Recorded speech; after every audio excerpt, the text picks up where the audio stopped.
everyone, welcome to Botany Insider. So in this lecture, I'll be dealing with that what are the various points you have to keep in mind while preparing for the part A, that is the general aptitude section. I have been receiving so many comments regarding the same, so I thought to make a detailed video for the same. So part A, which I call the rank booster, and why I called so, I'll explain you in a bit. But first, let's look at the exam pattern. So we have three main parts in the CSIR examination, and part A is the one in which we get the questions for the general aptitude. Part B and part C are from the subject areas, that is, if you are preparing for the life science, you'll get the questions of life science in part B and part C. The part A, which is of the general aptitude, it is common for all the students preparing for the CSIR UGC NET examination. And if we look at the marking scheme, so in part A we get 20 questions in total, and out of the 20 questions we have to solve out only 15 questions, and each question carries 2 marks. So in total we can score at max 30 marks from this particular section. And talking about the negative marking, so we have 0.5 as the negative marking for this particular part. So if we analyze the previous year questions nicely, so we can find out that 7 to 8 questions in the part A sections are so easy that you can easily score out these questions without even having a deeper knowledge of the general aptitude. The next 7 to 8 questions are of the medium difficulty, that is, if you have practiced a lot or if you have given enough time for part A, you might be able to solve these 7-8 questions also. And the remaining 5 to 6 questions are very difficult, that requires a very deep understanding for this particular section. So each question is of 2 marks. So now our focus is not to score 30 on 30 in this particular section. Instead of that, what we can do is that we can target the easiest part, or we can target the easiest question from this particular section. And if we see, we get approx 7 to 8 so easy questions from this part that you can easily solve out them. And just calculate, if you solve out 7 questions even from the part A correctly, you get 14 marks as bonus. In the previous attempts, you might not have solved even a single question from part A, but if you just solve out 7 questions from part A, you can score 14 marks. And 14 marks are something that could boost your rank by wonders. So this is the reason why I call this part as rank booster.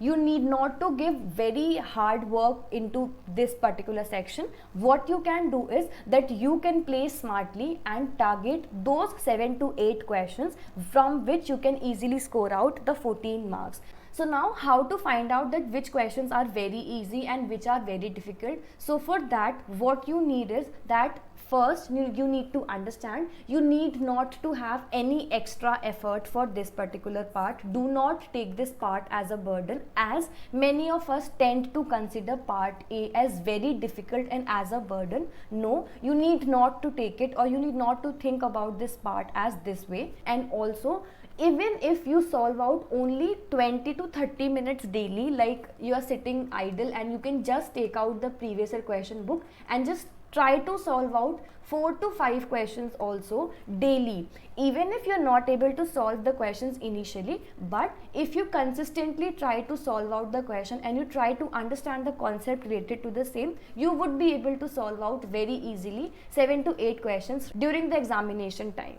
And also, no extra book is needed for part A. All you need is the previous year question. Just do all the previous year questions that you have, and that is more than enough for part A. Do not buy any extra book for studying for part A. There are many students that make this mistake of studying part A with a new book or from a very thick book, which makes it a burden. You need not to do that. Just previous year questions are enough. In every previous year question, you can find 20 questions from the same, and in the same way, try to solve as many questions as possible and with consistency. So what you need is that practice with consistency, as I have just told. Try to solve out 5 to 6 questions, or even not 5 to 6, just try to solve out 4 to 5 questions daily. Just give 20 minutes of your days, which is not a very big thing to give for your preparation. For getting 14 extra marks, you can at least spend 20 minutes a day, I guess. And you need to understand that in part A, not all the questions are technical. Some of the questions can be done with common sense itself, and they are so silly that you can easily solve out. When you'll go through the previous year questions, I bet you can find out some question and you would say to yourself that why would you have left the part A in your previous attempts.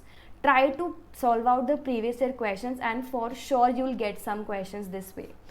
Next is that choice of question is important. Out of the 20 questions, finding out that which 7 to 8 questions you have to target is important, and how you will develop this habit by the practice. By practicing the previous year questions daily, you would be able to solve them and you would be able to choose those questions. Next, you should have a basic understanding of maths. I'm not talking about algebra and differentiation integration. The basic maths, that is, you should have a basic understanding of what percentages are, the area of triangle, rectangle, square, all the very basic maths that we have studied up till 10th class. So that is more than enough for solving out these questions. Do not go for very difficult questions in the exam and do not waste more than 30 minutes in part A. I'll make a separate video for the time management in the examination hall when the exam would be near. For the time being, just understand that if you're able to solve any question in part A within 1.5 to 2 minutes, that question should be chosen. Any question that takes more than 2 minutes in part A, skip it. Do not waste your time in that. I'll make a separate video, wait for that video. But for this video, I just wanted to make you understand that part A is no burden and part A is not something that you need to fear from. You can easily score 14 to 15 marks from that particular section with daily practice and consistently trying to solve out those questions. You can use various resources from the same. You can take the help of some of your seniors, or from the YouTube also you can find out some good teachers on YouTube. So try to solve out those questions.